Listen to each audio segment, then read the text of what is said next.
Welcome, everyone, to another edition of Cultivated Live. We are here with New York Assemblymember Landon Dais. Mr. Dais, welcome to the show, and thank you for being here. Pleasure's all mine, man. Thank you for having me. Yeah, absolutely. And you've been very active on the cannabis issue in New York State. Your involvement stretches back years. Could you tell our viewers a little bit about why this issue is so important to you and why it's so important to the future of New York? Sure. So it's twofold for me. Part of it is I have a personal connection to cannabis. One was an incident I talk about. I was a freshman in high school. Me and my best friend, he was the manager of our basketball team. I played on the basketball team. I had one of the best games at that time. I scored my first double-double. We went to the train station here in New York to wait for the train to go home. A police officer came onto the platform and accused us of smoking weed. And at that age, I never touched it. I didn't even know what it looked like, to be quite honest with you.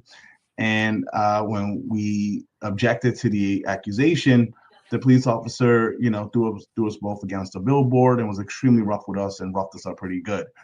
And all of that was because he accused us of having marijuana.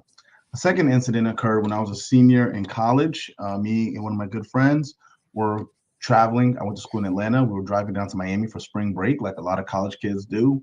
We got pulled over in a place in the middle of Florida where I would not recommend getting pulled over for anybody, especially a person of color. And again, it ended up being a 2-hour ordeal with guns drawn on us, where they searched our entire car and again found nothing. And I think those two moments were canon events in my lifetime. Not because I was this big cannabis person or smoking and all this other stuff, but more so I was like, why is a plant that does have medical benefits, which we now know because marijuana just became Schedule 3, no longer Schedule 1, a plant made by God, why is this illegal? And in 2018, after going to law school, I was recruited by the Marijuana Policy Project to help expand the PTSD as a qualifying condition for medical marijuana. Just as medical marijuana had passed in New York, and that led me to working within the cannabis industry for a good couple of years. And as much as ironically, I've been trying to get away from cannabis after getting elected. I have backgrounds in construction and advanced manufacturing. I've been in the joke I make. I feel like Al Pacino, Godfather 3. Just when I think I was out, I get pulled back in. And the majority leader and Donna Lapardo, who's the chair of agriculture, who's also both of them are retiring. They were very adamant about me being very proactive on cannabis legislation because both of them have been champions for cannabis, and they wanted to make sure that they had someone that they trusted that can help usher the cannabis program in the right direction, at least from the legislative standpoint. And that's something that I'm going to do. And so just to zoom out for a second, it must be pretty amazing just thinking of the fact that here we are in 2026, New York has a lot of issues with its cannabis industry. That's very clear. But at the same time, $5 million of legal cannabis are being sold in New York's dispensaries per day, according to the recent numbers from the OCM. It must be pretty amazing to go from, being a kid roughed up by a police officer for cannabis to now being sitting in the state assembly and seeing that. Like, do you ever have these sort of aha moments where you're like, wow, we have come so far? I mean, listen, when I go to other people's districts, I do try to, if they have a dispensary, I try to walk in just to see what it looks like. Because I opened up the first West Coast style dispensary for MedMen on Fifth Avenue. Because before it used to look like a doctor's office. It was white, it was very sterile. Ours was the first open format that we were able to get approved, and I was germane to making that happen.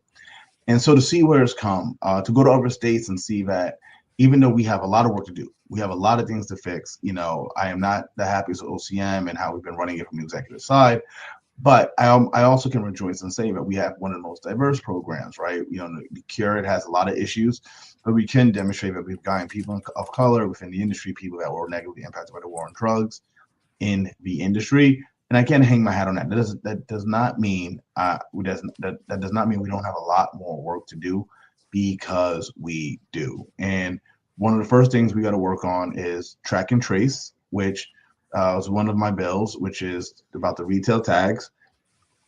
There's good news and bad news there. The good news, which is a big moment, $10 million was secured in the New York State budget, even though the budget is not done yet, but it has been secured. And that money will go to and will help subsidize the cost of track and trace, specifically for the producers, manufacturers, and distributors, right? Now, that doesn't necessarily directly impact the retailers, but I do believe in a trickle-down impact and just in general helping the industry in whole. The second part of that, which was good, is that this is not a one-off, but the money will be continuous. Now, which part of it is coming out of some of the revenue, but nonetheless, I think this was the right step.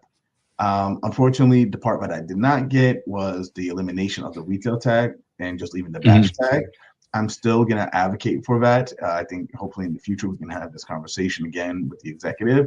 But as someone who was over compliance for MedMen out of our site in Utica, who saw the clone plants that went to the flowering plants that went to your distillate or to your flower or whatever, I believe in track and trace. We need to make sure that we know where something came from and how to track it. But I believe from a standard, industry standard, the batch tag is good enough, because if there is a recall, if there is inversion, if there is anything, going on that's fishy, the batch code is good enough to get us to where we need to go. Because if you're going to do a recall, you're going to recall the whole batch. You're not going to recall one joint. You're not going to recall, one vape, right? You're going to recall the entire batch, if not the entire lot. So I'm going to continue working with the executive on that. We disagree on this right now, but hopefully over time we got, one thing I've learned in Albany, you need to be patient. And in fairness, though, I know there's a lot of someone who was in the industry and lost money in the industry. There's people running out of patience because they're running out of money. So I want to make sure that whatever changes I can do, I can make them happen. And that's why I'm proud to say that $10 million has been secured. And that's going to be a much needed lifeline to the industry and to help those who are struggling. I want to dive into the track and trace issue a little bit. $10 million is a very big win for anyone who's watched New York politics and watched the cannabis industry in New York. It's a big win, and yes. You should be commended for that. How specifically will this $10 million work for our, for many of our viewers who are operators or in various parts of the supply chain? Can you walk us through specifically where the $10 million comes from, how it works, and how it's overseen per the budget or per the draft budget? Sure. So in my days when I first started, there was a company called BioTrek that is in charge of, I couldn't stand it, but it's the computer system where you have to log all your information, right? Yeah. So you used to send reports to DOH, which you do now. Fortunately, we don't just have to send our stuff to DOH laboratory. We have private laboratories that you can send for testing now, which was a big, big win for the industry, because when we just had one laboratory, state laboratory, the backlog was so horrible, right? So now we have multiple labs, so that clears up one part of the supply chain. But basically, every plant product has to be seed, tracked, seed to sale. And so basically, we want to make sure that when you have a product, you have a joint or a bag or eighth or whatever, you can trace it back to who was the manufacturer, where was it grown from, who was the cultivator, who handled it. And we're doing that for 4 reasons, right? The first one is supply chain integrity. We want to make sure that we can say, this is where the product came from, this is where it went, this is what it is to you, right? So you know exactly what you're getting. And that's key for the cannabis industry, right? We got to know, people need to know what they're getting. So even if it's medical or non-medical, there's still people using it for medicinal reasons. And people want to know, is this a hybrid? Is it sativa? Is it indica? Is it indica heavy? What are the features of it, right? Sometimes people don't want a really high THC high. They want something lower, right? I was talking to a veteran, and he was like, I don't need 25% THC. Like the strand I like actually is like 13%. And because he's like, I'm not trying to get a buzz. It's just to knock it off the edge, which helps him sleep and deal with some of his conditions, right? 2, we want to make sure that we know that the product is tested and safe, because with inversion, stuff comes from overstates. What no one's talking about to people who are buying that product is that a lot of that product is coming from overstates because it possibly had failed testing.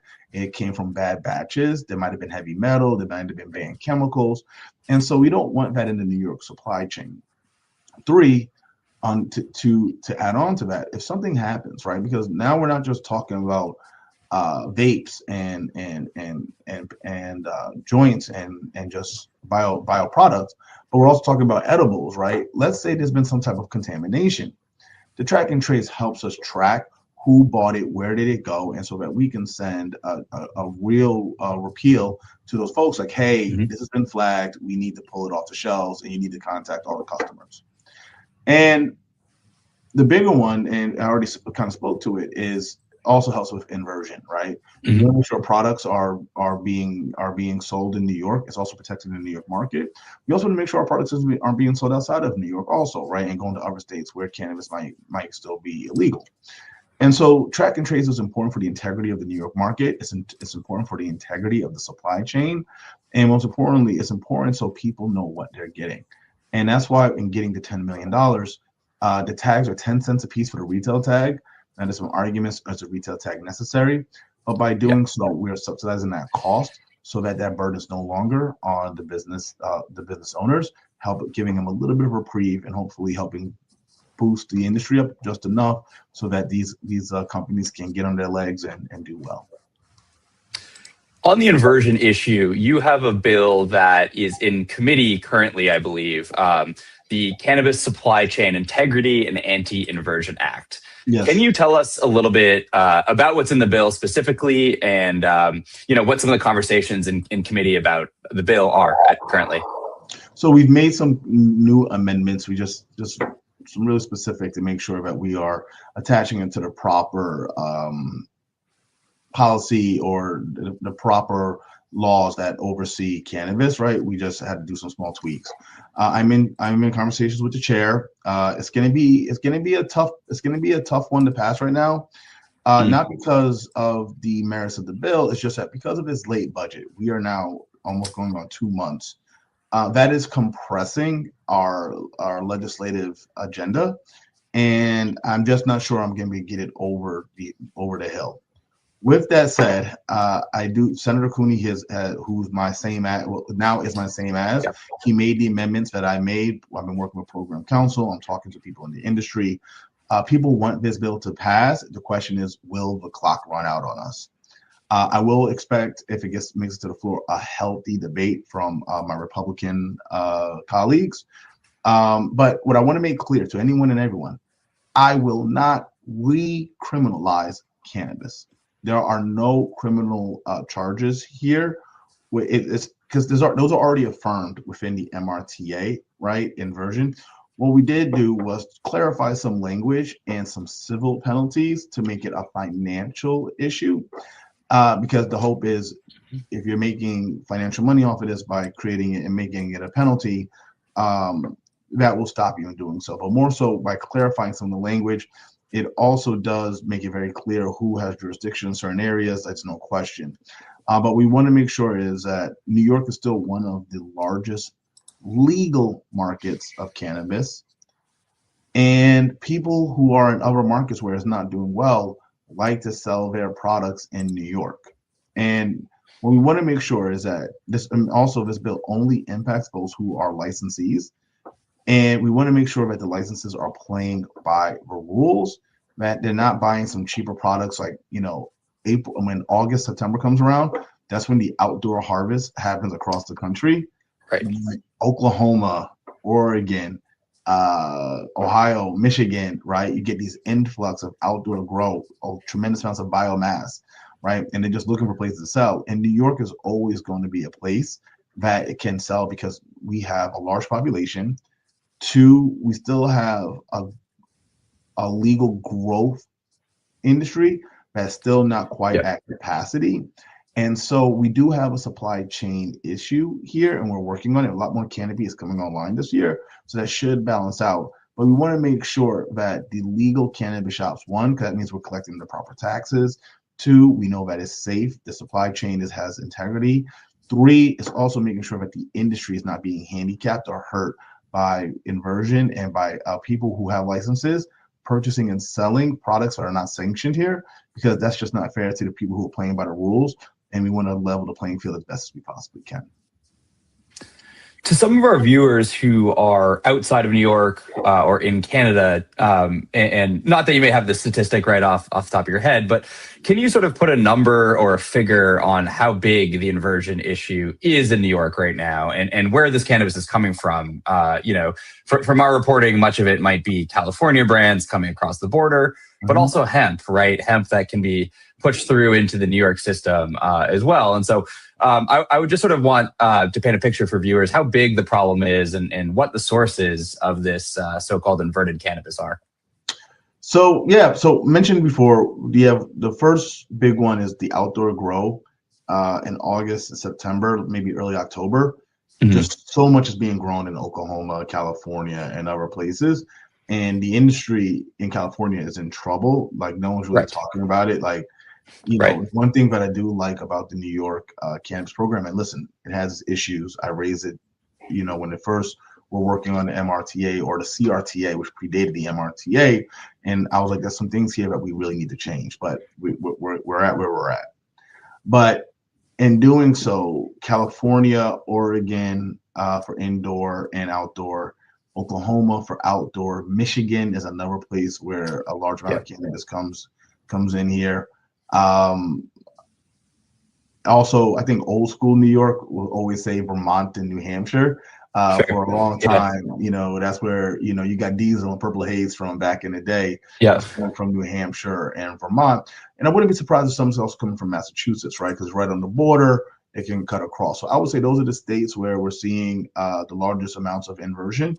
And it is an issue. Now, the question is how many, the number I don't know is how many of our licensees are using inverted products, right? We obviously there's going to be some folks that no matter are not sanctioned, they're going to continue importing and selling, right? There's only, we have those laws on the books. It's ensuring, that those proper authorities can shut those down. One thing we've done in New York City over the last year, we have shut down a tremendous number of illegal cannabis stores and smoke shops, specifically and especially those who are near houses of worship and by schools. We have done that, but we can do more. And by clearing up some of the language, I think we want to make sure that there's also due process. So I was very big on that in our inversion bill, because I want someone to have what's called an Article 78. So if a governmental entity basically takes away from you or penalizes you, you have a right to appeal, right? And it's called an Article 78. Having due process, as someone, like I said, who was questioned and was roughed up by a police officer, accused of cannabis, due process was key for me. As an attorney, due process is key. We need to respect our constitutional rights as a country, right? And I was very clear on that. And like I said, I was going to recriminalize this, and I want to make sure that there was due process, because someone can argue if you're going to be fined a lot of money or something's taken away from you, you should have the right to defend yourself against the government in such a seizure, right? So I wanted to make sure that was in there. But more importantly, I wanted to make sure that the industry also knows that we are listening and we're being proactive in trying to fix the cannabis industry and work with the OCM. And sometimes in the legislature, we have to do certain things to push the legislature, to push the executive branch, to push OCM to go in the right direction. And I think because of my experience working at the Marijuana Policy Project as a cannabis attorney, working at MedMen, working in hemp also, I believe amongst my colleagues, I also have their respect when it comes to this, because they know I know the industry. And in doing so, when I don't speak up a lot in conference, but when I do, I think I do get their ears, because they know, hey, Landon speaking, this must be a real issue, right? And they might not focus on it. Just like I listen to certain people like John McDonald, who's a pharmacist. If it's an issue on pharmacy and medical drugs, I listen to him, right? Jen Lunsford was an insurance defense attorney and plaintiff attorney. When we're talking about changing auto insurance, I listen to her because I know she's a specialist in this. And so I want to say thank you to my colleagues. I want to say thank you to the speaker, and most importantly, thank you to the majority leader and agricultural chair, Donna Lapardo, for having trusted me to continue their work within this industry. Yeah. So last question here. It's a bit more of a fun one, I guess. I'll use that in scare quotes. like you said, you've had a long career within the cannabis industry, in the private sector as an attorney, also in government, right? That gives you a very unique perspective on regulation and how these bills are rolled out. If you could wave a magic wand, what are maybe 2 or 3 things you would change about New York's cannabis program? And you have a magic wand, right? You don't need to sort of negotiate a bill through the assembly, right? Like you can just snap your fingers and change it. What would those things be? Oof. All right. So the first one would be creating a real investment fund so that it really can help those get into the industry in a meaningful way. 2, also open it up into areas where they opted out, because in Long Island and all these places, they want to act like they don't use marijuana, and they do, right? And they just get delivery service. They don't worry about cops. Like, it just gets delivered to their house and no one knows anything. So I get it. 3, I would like to take those who have these, let's say, unsanctioned shops and get them into the fold in some type of apprenticeship program, so they can learn. Because I think on the flip side, creating this and making it a legitimate industry is creating jobs. It's creating tax revenue. There's money that's going into an investment fund that can be refiltered back into the community and really use that money to impact not just the communities that were negatively impacted by the war on drugs, but that helps all of New York, right? If we're funding after school programs, if we're funding food programs, if we're funding mental health services, right? Part of that money also goes into the education fund in general, right? Like, so all of that together is creating a triple net positive for the industry. And I think making sure that that fund gets to its highest levels, and also make sure that it gets out the door into those communities that need it most. That is how we can show that we did good legislation with good legislative intent, and we're executing upon our vision, right? So if I can have those 3 things, that would change. That means we're creating more diversity in the cannabis industry. Money is going into people's pockets, which would help lower poverty, which means people can afford to have a place to live in New York, because what is affordable housing if you don't have a job that can afford it? 3, it stops interactions between police and certain communities. And most importantly, is also creating funding for programs that's going to have a positive impact. Listen, there's going to be some people who I understand are always going to be against cannabis, and this is not me wanting more people to use it. But what I do know is New Yorkers and Americans in general are going to use cannabis. So let's make it as safe as possible. Let's make sure that it creates jobs, that, tax paying jobs and career opportunities. And let's make sure the investment fund, 1, goes to those who want to be in the industry so they can start their business and live their dream. And 2, create enough revenue so that we can fund more programming that can help our young people across this great state. Well, I think if you ever run for governor someday, that's the kernel of your stump speech. So, Assemblymember Landon Dais, appreciate you joining our show, and we will check in with you in the next couple of months about some of the bills and what else is going on in cannabis. So, thank you very much.